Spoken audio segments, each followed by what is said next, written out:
What is up, YouTube? What is up? Welcome back to the channel. Not here with another Bleeding B&G podcast episode, but before we get into this reaction video, yes, it's a reaction video, some of you guys' favorite content.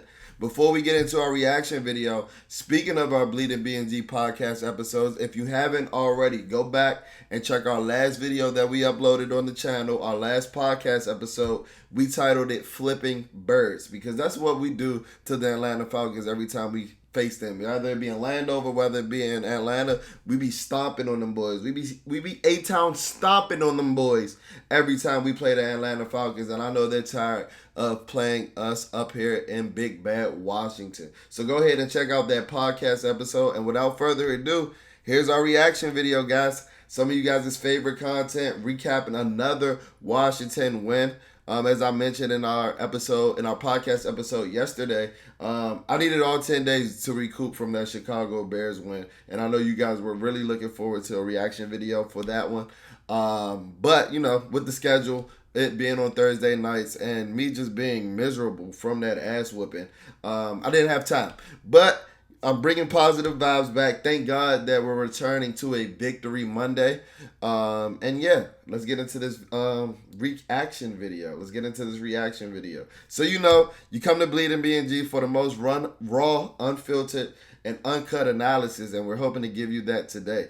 So recapping another Washington win, 24-16 over the Atlanta Falcons, excuse me. This season for the Falcons defense. 39 on the first drive. Howell over the middle and That's a dart by Sam Howell. As I mentioned before, Sam has A- arm talent with D- football IQ. And we'll start to see the D- football IQ later in the game, I'm sure of it. But this is the A- arm talent. And when he can start to negate some of those negative plays like the sacks where he's showing that D- arm talent, that D- football IQ, the arm talent is there. I told you, Sam Howell has a howitzer for an arm. And these are some of my favorite times when he shows that, or where he puts that on exhibit, when he puts that on display. It's not the long bombs. It's not the 50 to 60-yard downfield passes. It's these laser beams that he throws over the middle. These are some of my favorite throws from Sam Howell. If you can remember, he had a couple of these in the Denver Broncos game. Stood tall in the pocket. Shoom! Pop! Hits Curtis Samuel on a 3rd and 9 to move the chains. It was accurate. Didn't necessarily hit Curtis in the chest, but he threw it where only Curtis could catch it, and it got there fast as fuck because he's throwing mustard seeds over the middle. So that was a beautiful way to start the drive. And he's got a first down. One of the things you mentioned to wait for route to develop. 2nd and 8. Back to the air. We fed Terry McLaurin on this drive. Boy, did we. And once I saw that we were feeding Terry McLaurin early on this drive, I said, oh, we're going to win this game. I think there's a crazy stat out there. That when we target Terry McLaurin at least 8 times a game, that our winning percentage is crazy. And it ain't like we don't won too many games in Terry McLaurin's Washington Commander Redskin football team, because he been damn near all 3. No, not damn near. He has been all 3. It ain't like we've been winning too many games in his career. So for that winning percentage to be that high, and the few times that we target him 8 times, what does that tell you? We got to feed the ball to Terry McLaurin. And it seems like we were doing that in the first drive. And guess what? Once I saw that, I played the Washington money line to that point. I said, oh, we're feeding the ball to Terry McLaurin. Terry McLaurin going to get 8 targets today. That's damn near a guaranteed win. And I walked away from the sport book happy as fuck. I left the cashier's ticket happy as shit today. Because guess what? We won. Spoiler alert, we won. Hate to bury the lead, but guess what? We fed Terry McLaurin. We won the game. Terry again. The biggest cheerleader, Chase Young. Chase Young might set the Guinness World Record for the biggest cheerleader of all time. We got behind the sticks.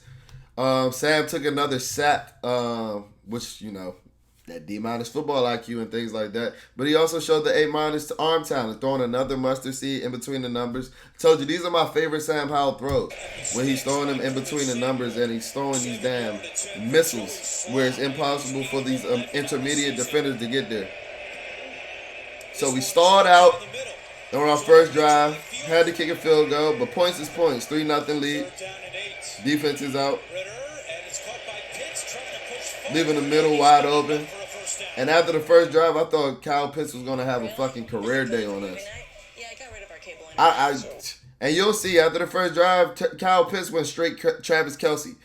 Kyle Pitts turned into every fantasy football manager's dream. Because guess what? He's been spurning us for the last 3 years. But guess what? If you want him to get right, send him against the Jack Del Rio defense. Back to the game. 2nd and 10. Ritter fires. Drake London has it into Washington territory, and he's got a Good first throw, down. good catch.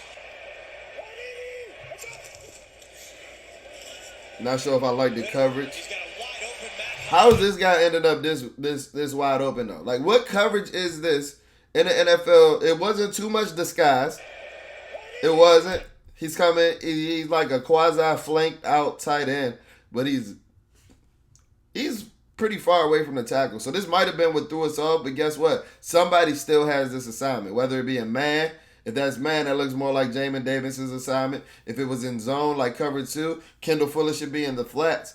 But this is a funny-looking look, but it wasn't too much exoticness going on. He was in a 2-point stance like a damn running back flanked out like it was fucking 1960s. So I could see where this kind of threw us off a little bit, and I didn't notice it during the game. But somebody still has to pick up this guy. Ritter, he's got a wide open Matt Collins, another Atlanta first down. I think it was cover 3 the way that you saw Kendall Fuller drop, but that means that either Jamin Davis or Chase Young, whoever's responsibility it was, had to get that hard flat, which they didn't. So a good-looking drive for Atlanta. Time for an NFL Today update. JB Boomer. Ball at the 26-yard line. Ritter in the shotgun. Over the middle, and he's got Drake London for another. We had fucking Kyle Pitts and Drake London looking like prime Tyreek Hill and Travis Kelce. Ritter pulls it out of the end zone for Pitts. I told you we had fucking Kyle Pitts looking like Antonio Gates after the first drive. We had Kyle Pitts looking like the tight end that everybody thought they were getting with the number 4 pick in 2021. Kyle Pitts damn near lived up to his draft status with this one game, with this one drive alone. If you want to get right, play a Jack Del Rio defense. We still allowed over 400 yards in this game. 2nd and 4. And I was harping on St. Juice watching this live because I don't know if he's playing the third. I don't know if this is man with 2 under. I'm not necessarily sure. It looks like it might be cover 3 or quarters. It might actually be a quasi-quarters look because you see Danny Johnson dropping deep as well. I'm not sure what the fuck St. Juice is doing right now. But once the ball's in the air, Danny Johnson, you got to be a fucking athlete, bro. What the hell is this? You don't attempt to jump. You don't attempt to dive. You know, I at least scared of the motherfucker. Like, goddamn, do something. Do something rather than this. I could have did that. Make a play on the ball. Be an athlete. They're subbing you in for a first-round draft pick who played like dog shit. So it's not like I'm not saying that you're not supposed to be in. But be an athlete if you're going to make these plays and get these opportunities, my boy. 2nd down and 6. Howell on the slant. He's Good got throw, it. good catch. Another first down. Good things happen when you feed Terry McLaurin. Already is Man, we got humble ass Terry McLaurin. I told you, this is when I felt good about that money line bet. We got humble ass Terry McLaurin giving out first down signals. I ain't seen that shit in forever. I ain't seen that shit from Terry McLaurin in forever. So, I mean, hey, it was great vibes in Atlanta to start off the game. Good throw, good catch, good timing on the slant route. Howell looking deep for McLaurin, and it's incomplete. Drive stalls out. To connect, and once again, Yes, we didn't get anything. We had to end up punting on this drive, but guess what? I love that we threw the ball to Terry McLaurin. Because guess what? Our defense held up. They ain't even bothered to show Atlanta's fucking offensive series. Ha-ha! Ha-ha! Get going! Get going! Get going! Get going! Get going! Oh, done! Oh, man! Oh, man! Oh, man! Oh, man. How many of y'all thought Jamison Crowder was gone? I was so excited, screaming. I just knew he was going to score. But we got to remember, this isn't 22, 23-year-old Jamison Crowder from 2015. Even though I think he's the last Washington Redskin to have a punt returner this long. But guess what? That monkey definitely jumped on his back. That monthly, and it's not like Jamison Crowder was ever known for his long speed. I think he had like a 4.5 40. And if you remember, his combine numbers were rather average, but he's always been shifty and crafty. And what is this, year 8 or year 9 in the league? He still has some of that agility and the quickness. Now, I don't necessarily know if the long speed is there, because he's talking about he had to get up in the 6th gear. I don't think he ever hit the 4th gear. Yeah, he's running by these linebackers, but I mean, is he creating much separation? I don't know. He put on a what the fuck move on the punter. You can tell the punter just didn't want to tackle, because this was a bullshit ass move by Jamison Crowder. Now, the moves prior to this, these moves, these short, that's elite. That's elite. That's something I haven't seen from a Washington punt returner since fucking Brandon Banks. That's elite. But this bullshit move, I don't know what the fuck he did. What the fuck he thought he was doing. He juked the punter from 7 yards out. So what did that tell you? That tell you that the punter just didn't want to fucking tackle. And punters don't. It ain't nothing unusual. Ain't nothing out of the ordinary. But this punter did not want to tackle Jamison Crowder. And at this point, I just knew he was gone. But then that boy got hucked down. He got hucked. What did I say yesterday in the podcast episode? We was in Atlanta and Jamison Crowder got hawked. That boy got Atlanta hawked yesterday. That boy got Atlanta hawked yesterday. But guess what? Nonetheless, we got down to the 11-yard line. But I think the monkey started to jump on his back around here. You see, he just started looking back. He knew it. He knew he was about to fucking gas out. He knew he was about to fucking gas out. But elite 61-yard punt return, to say the least. Something I haven't seen from us in a while. I love this play. I love this play because guess what? Guess what? When you get advantageous situations, when you get short fields, it allows your man Eric Bieniemy to get in his duffel bag and do shit like this. We got Curtis Samuel flanked out, kind of like in a wingback scenario right now. Wingback. I love it. I love it. Straight Little League 1940s football. I love this shit right here. I love this shit right here. But guess what? He gives the innovative twist. He fakes the handoff to the running back, pitches it out to Curtis Samuel, gets to the 1-yard line. Guess what? Tiki Barber dumbass thought it was a handoff. He tried to be on his Tony Romo shit, talking about this gotta be a handoff, trying to get him in front of the play before it happens. Let the play happen, because guess what? Eric Bieniemy had you looking like a dumbass. Yes, he set it up. He set it up, straight jumbo football. Yes, this looks every bit of a run. This looks like every bit of a run. Is that fucking Byron Pringle out there at tight end? Yes. Oh my God. I didn't notice that. I didn't notice that at this point. You should have knew they was fucking throwing the ball if they got Byron Pringle out here at tight end. At that point, I would have like, fuck, they not fucking running. They can't be. Not with little ass Byron Pringle, 180-pound ass at tight end. And guess what? They didn't, Tiki. They got to hand the ball off here. Oh, they just got to hand the ball off here. Get the fuck out of here. Never been the biggest Tiki Barber fan, as you can tell.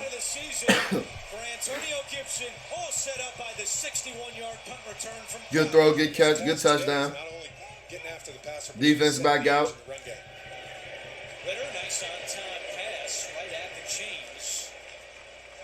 We got fucking Drake London looking like prime Vincent Jackson out this bitch, bro. Rest in peace, my guy. It's just too easy. Too much of a cushion. It's too easy.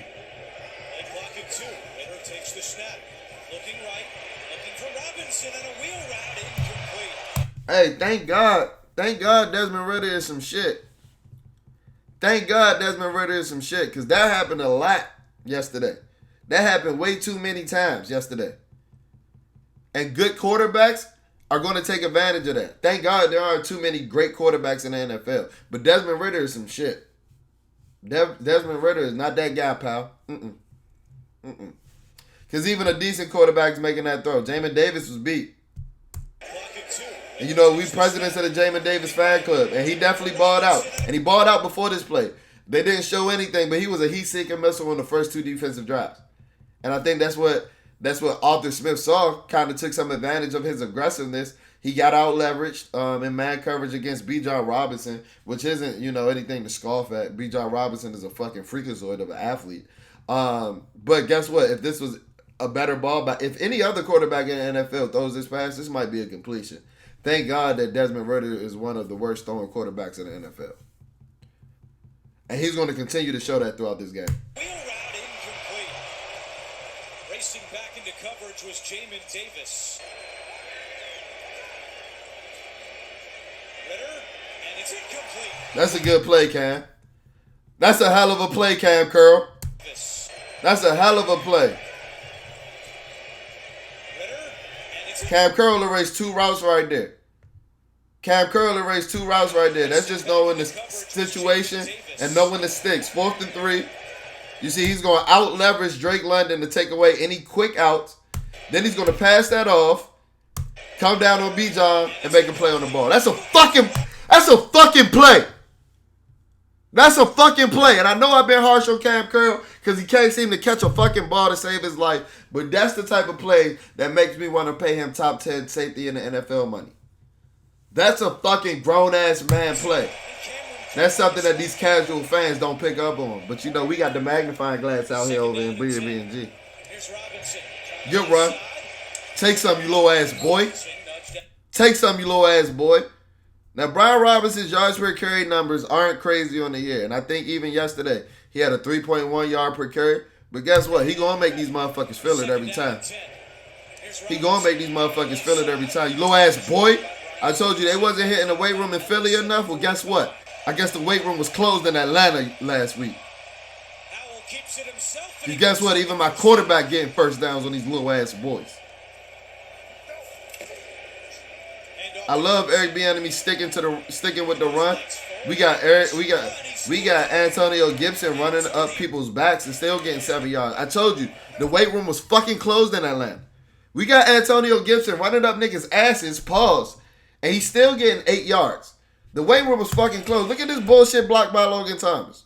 Yes, he ran into the lineman, but he damn near didn't do shit. He got in front of the guy. And we got 8 yards out of that run. The fucking weight room was closed in Atlanta. Them boys over there fucking roller skating instead of hitting the weight room. Them boys over there at Magic City instead of hitting the weight room. Them boys over there at Cascades instead of hitting the weight room. I got the grill. I can't wait for Sunday.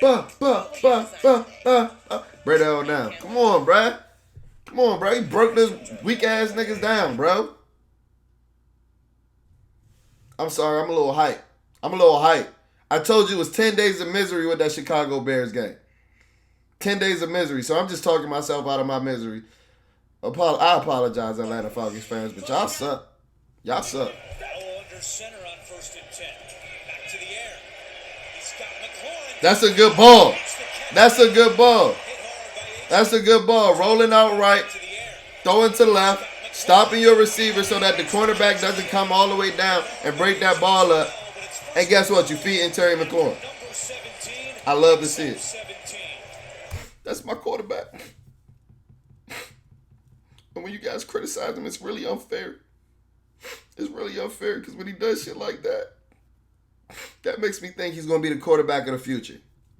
If we can eliminate some of the dumbass plays where you just sitting at the top of your drop and just chilling out that motherfucker. You got the arm talent, Sam. You got the arm talent. When you just sitting out there patting the shit out the motherfucking ball, that ain't it. That ain't it. Just be out there patting the shit out the ball sometimes. But look at the arm talent. Look at the arm talent. Hey, lean with it, rock with it, lean with it, rock with it. Hey. No, y'all got to give me credit for picking up on this. I told y'all in March. I told y'all the day after he signed his free agent contract with us. I told y'all that Nick Gates was a fucking menace. Nick Gates is a fucking pretty boy. Nick Gates has elite wide receiver number 1 energy. I told you that. I saw he came in wearing Rube. This is a motherfucking 300-pound center wearing Rube to sign his free agent contract. He out that bitch dressed like me. And at that moment, I knew that this dude was swaggy. Now, on top of that, look at my man Nick Gates. Now, I got to give it his due. Yeah, Curtis. Yeah, but my man Nick Gates has main character energy. Nick Gates has big main character syndrome. Nick Gates thinks he's the star of the show. Look at look at my man. Look at my that's my center, dog. That's my center jigging on. I gotta watch that one more time, guys. I'm sorry. That's my center jigging on y'all shit. You would have thought he scored the touchdown. He's got Pitts for the first down. There we go. Open and breaking free. Kyle Gonzalez. Kyle Gronkowski. A gain of 19. Kyle Kelsey. We got this dude looking like every great tight. Kyle Sharp. We got this dude looking like every great tight end. Man coverage. Khalid Hudson got picked off. It happens. Good call against man. 22-yard gain on third down. Third and 24. Leonard passes to London, and there it is. And this is my issue, bro. Third and 24. You know they throwing the ball, right? And Jack Del Rio did dial some blitzes up, and hopefully we see these as we go throughout the video. But why are you just getting complacent with just giving up the 3? It's the same shit that burnt you against the Philadelphia Eagles. Being fucking complacent. You rushing these 4 that's not getting there. They not getting there. Ain't no fucking pressure. Ain't no fucking pressure. Desmond Ridder is just sitting in the pocket where you could be applying the pressure, hurrying up this throw, and guess what? This is a 57-yard kick at this point. From the 40, that's a 57-yard kick. That's not a gimme. That's not a chip shot. But instead, you allow a 10-yard cushion for a 10-yard gain and turn that into a 47-yard kick. Every kicker should make a 47-yard kick indoors. That's the complacency I talk about with a Jack Del Rio defense, guys. It gives Koo a much better chance of putting 3 on the board.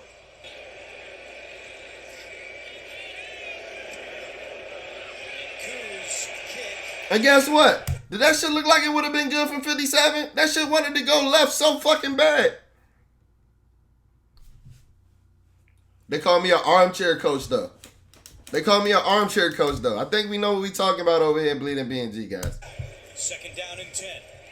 Ritter over the middle to Drake London. He's got a first down. Is that Drake London or Vincent Jackson? Like, what the fuck? Is that Drake London or Calvin Johnson, bro? And a 4 for 8 in the first half. And intercepted. All pro Kendall Fuller, Mo. All pro Kendall Fuller. All pro Kendall Fuller. Kendall Fuller been balling. And I don't know where the fuck he found these fountain of youth ass legs from. But he's looking spry. He's breaking on balls. I ain't seen Kendall Fuller break on a ball like this since 2016. In his first stint with us, when we were the Redskins. I ain't seen Kendall Fuller break on a pass like this since we was the Redskins, bruh. And a 4 for 8 in the first half. Look at that shit, bruh. I ain't seen Kendall Fuller with that much twitch since we was the fucking Washington Redskins, bruh. But guess what? I'm glad he's back. I told y'all before the season, Kendall Fuller was the oldest fucking 28-year-old I've ever seen in my life. But wherever he went to, because that's what? I turn 28 next month. Whatever fountain he went to, whatever fountain of youth he fucking tapped into, hey, Kendall, pass that shit over to me, cuz. Pass that shit over to me, cuz, because my knees starting to hurt when I wake up. It's getting all cold and shit. My joints ain't hitting the same. I need to go to that same fountain of youth, bro. We the same age. So guess what? For my 28th birthday, I want Kendall Fuller to take me to the fountain of youth. Fuller with his second interception of the season. Oh, look at my man. Look at my man. Hey, I love it, though. My man, Manny Forbes, got no snaps. He got no snaps. Emmanuel Forbes got no snaps yesterday. But, hey, I mean, because he's fucking burnt toast. But I love to see that he's still supporting his teammates. Look, he's the first one down there. Would love to wish it was him getting these interceptions because that's what we brought him for. And ain't it ironic? That the first time that Washington defense has gotten 3 interceptions under Jack Del Rio happens when the guy that you brought in to create all these turnovers wasn't playing? Just the irony. Just something to point out. A little food for thought. But I love to see that, Forbes. No lie. That's the most cardio you got all day, but I love to see it. Oh, yeah. Look at my man, Eric Bieniemy. And at this point, Eric Bieniemy was in his fucking duffel. My man ran a rollout screen pass. When the last time have you seen a rollout, sprint out screen pass? Play action, sprint out, Screen pass. When the last time you seen that? When the last time you seen that? No wonder defenses are fucking bamboozled sometimes. Because I don't even, like, you don't even see these type of concepts in the NFL. A play action, sprint out, screen pass. Oh my God. Oh my God. That boy was in his duffel bag. And as we look at this video, I just want you to keep your eyes on 77. This fucking Mack truck called Sadiq Charles. Watch him identify, trap, and demolish Jesse Bates in space. Boom! I told you. They wasn't hitting the weight room in Atlanta. That's a 320-pound man. Having fun. Looking like he's on a slip and slide. I love it. I love it. I love it. Up by 2 touchdowns. Up by 2 touchdowns. This is when you're supposed to put the game away. This is when your 4 first-round draft picks on the fucking D-line are supposed to act like 4 first-round draft picks on the D-line. It's 3rd and 3. Get them off the field now. Their fucking will is gone. Their morale is shut. They ain't going to want to play no more. Chase Young beats his man, and then what does he do? Play action, Chase Young. The Chase Young special. Beat the tackle, missed the sack. Ain't that how you fucked your neck up in Cleveland, bro? Why are you tackling so high? And no, I'm not making fun of that situation, but this is the exact same scenario. And I'm talking more so about the form. Turn the corner, you beat the tackle. You beat the tackle. Drop your hips, turn the corner, make the sack. Why are you trying to fucking tackle so high? You bear hugging him at the shoulders, bruh. And look at what he does. Gets the first down. Keep the drive moving. Chase Young had him, but could not bring him down. Chase Young and De'Ami Brown would be fucking OC at horseshoes and hand grenades. They're the kings of almost. Chase Young and De'Ami Brown, that's probably a dynamic-ass duo hand grenade team. They be fucking niggas up at almost getting there, at almost having the catch. They be deadly at horseshoes.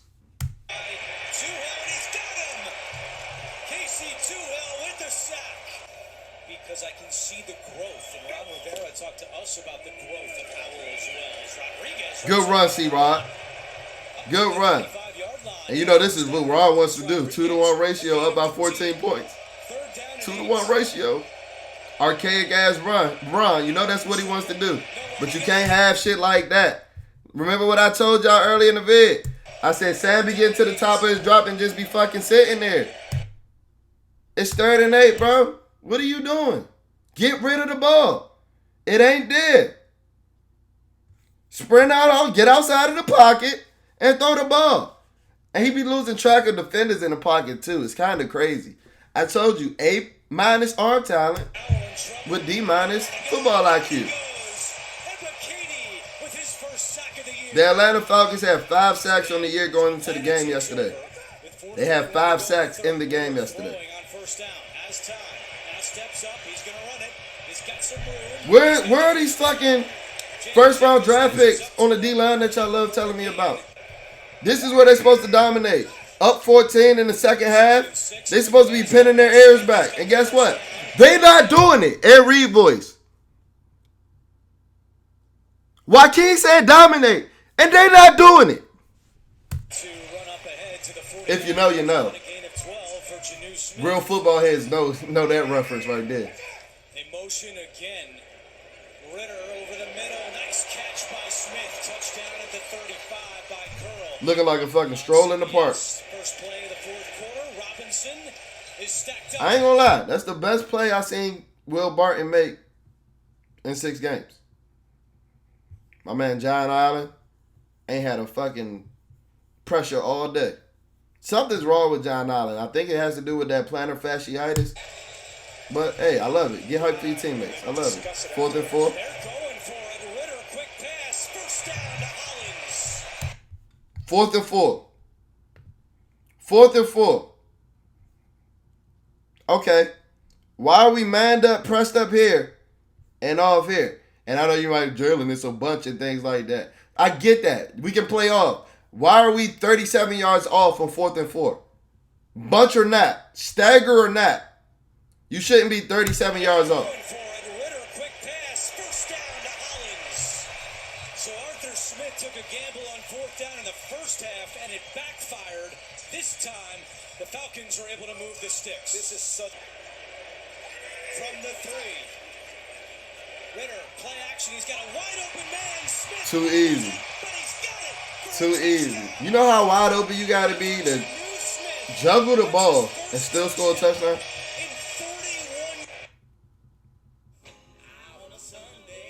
31. You know how wide open you got to be to juggle the ball and still score a touchdown?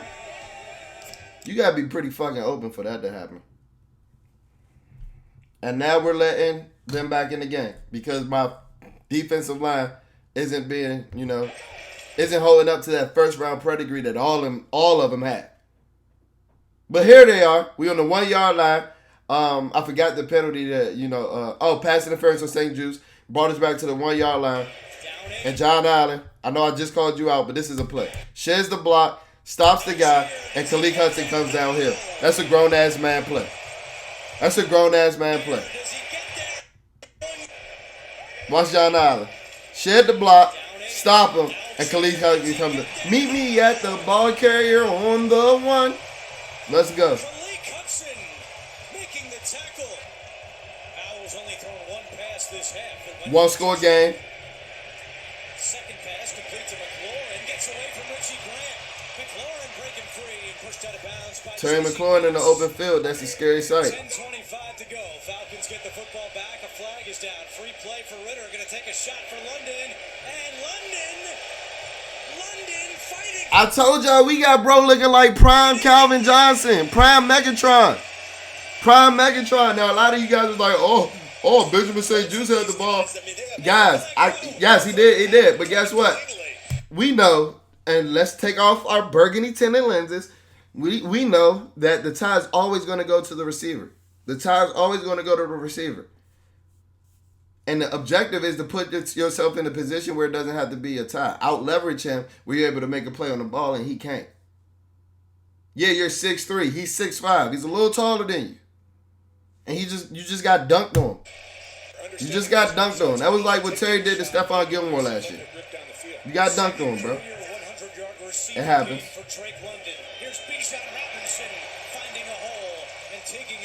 And at this point, I thought we were going to lose the game. Not even going to lie to you. Just being a scorned Washington football team fan, we've lost so many games like this in the past to sorry-ass quarterbacks like Desmond Ritter. When we were up by 2 scores. I was like, oh, yeah. I said, oh, we're fucking cooked. At this point, I was like, oh, we're fucking cooked. I was like, I can't believe I'm about to let these boys do it again to me. Pause. Whoa, that was fucking crazy. I can't believe I'm about to let this team affect my attitude for another week. How was that wording? Because the last one was crazy. But like I said before, the Commanders clearly don't give a damn about my blood pressure.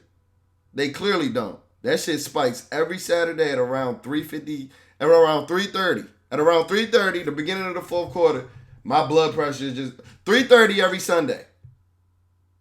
At around 10 o'clock every Monday that they play. And my blood pressure ain't getting nowhere on Thursday because that shit was an ass whooping from the jump. But the Commanders clearly don't give a damn about my blood pressure. Every game has to be a fucking nail biter. Oh my God, Jack Del Rio sent pressure. And guess what happens? You see what happens when you send pressure? You see what happens? Who is that? Jamin Davis coming as a blitzer. Jamin Davis coming at Juice. And Jamin coming with Juice, excuse me. Jamin Davis coming with Juice. And Jamin Davis is a fucking heat-seeking missile, guys. Remember, this is a guy that runs a 4.40. You remember the play of him tracking down Russell Wilson. Go back to 2021, that flash, that blur that tracked down Patrick Mahomes. He has these type of capabilities. So guess what you think you need to do with Jamin Davis more, guys? Blitz him. Blitz him and stop talking about the things he can't do because he's the best linebacker on this roster. But guess what? You see what happens when you blitz young quarterbacks? They got to make quick throws and make mistakes. And Benjamin St. Juice gets his first interception since Little League. And people thought, dude, stop talking shit about our players. Dude, are you even a Washington fan? No, I'm dead ass. Like, he hasn't caught an interception since Little League. There's an article out there. He didn't catch any interceptions in high school. I don't know how the fuck he got recruited like that. He didn't catch any interceptions in college, and this is his first interception 3 years in the NFL. Do your fucking homework. Stop calling me a hater and do your homework. Big congrats go out to my man. He knew what to do though. He knew not to get about that end zone. Take a touchback. Get us to the 20. And let our offense stall out yet again. I told you, man. Sam gets to the top of his drop. And they just don't know what to. You can't take this sack. 3rd and 10. You can't take this sack. And I'm not going to put all of it on Sam because if you guys checked out our episode yesterday, the podcast episode, I'm starting to question Eric Bieniemy's downfield passing scheme, guys. It seems like a lot of guys are running into place. And yeah, Eric Bieniemy is in his duffel when he's able to draw jet sweeps and, RPOs and screens and things like that. But when you gotta have a throw, when you behind the sticks, and you gotta have a big throw, and you gotta throw the ball downfield. The downfield passing attack, the downfield passing scheme is a little questionable to me right now. Because week in and week out, we see these receivers running into the same spots. And at some point, you gotta question why. The Casey Toohill game. The Casey fucking Toohill game. Sorry. Is it Casey Toohill or Casey Two Sacks? Excuse me. But you like that one? That's what finishing looks like, 99. 3 timeouts, 2:30 on the clock. Ritter over the middle, and it's broken up. That's how you be an athlete, Danny Johnson. When I said be an athlete, that's what I was talking about. Way to redeem yourself. That's how you be an athlete. 3rd and 8, once again. And we don't get it. This fucking second half offense was fucking putrid. Notice I ain't said shit about the offense all in 20 minutes. Because we wasn't on the fucking field. To come up with the win, but starting a drive with the completion, just getting it going is huge. Nice start for the Falcons. 12-yard pickup. Ritter again, and his pass is dangerous, but London somehow has We it. really had Drake London looking like Calvin Johnson yesterday. Quickly and could maybe intercept it. Instead, it's Ritter locates Bijan Robinson, and Robinson wisely goes out of. Cody Barton, you played a decent game yesterday, but like this is shit that fries me, bro. You don't even attempt to keep him inbounds. You don't even attempt. Dive, bro. Do something. You escorted the nigga out of bounds, bro. And then you fucking run into your own man, bro. That's the stupid shit I be talking about with you, bro. God, this dude fries me, bro. This is our middle linebacker, bro. Ritter. Try to make the tackle in bounds. Keep the clock moving. But you let him go out of bounds and then you fucking smack Kendall, bro. Like, what the fuck?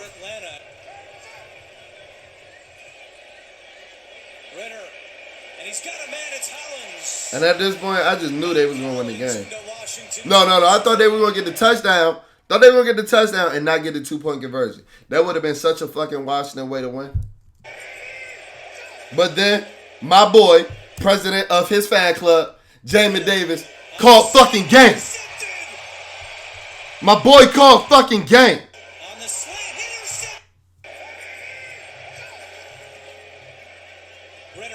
Ball game. My boy Jamin Davis called fucking game. The best linebacker on the team.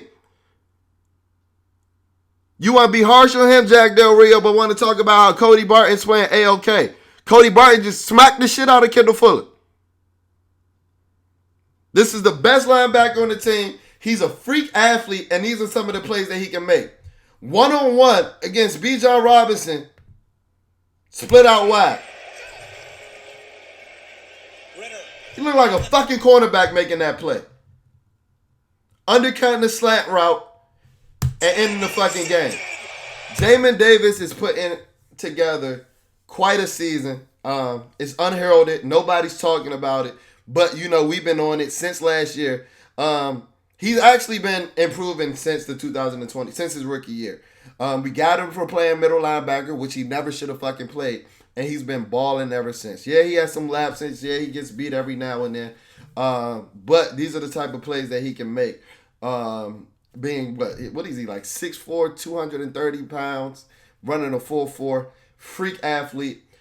He's having a hell of a year. We're having a hell of a year over here at Bleeding BNG. I hope you guys enjoyed this reaction video. We're pushing out a lot of content. Be sure to subscribe, hit that like button, comment. Let's get these interactions up. Let's finesse this algorithm so that when you're looking for anything Washington Commanders, Bleeding BNG is the first content hub that pops up. Thank you guys for tuning in, and I'll check in on you guys on the flip side. Peace.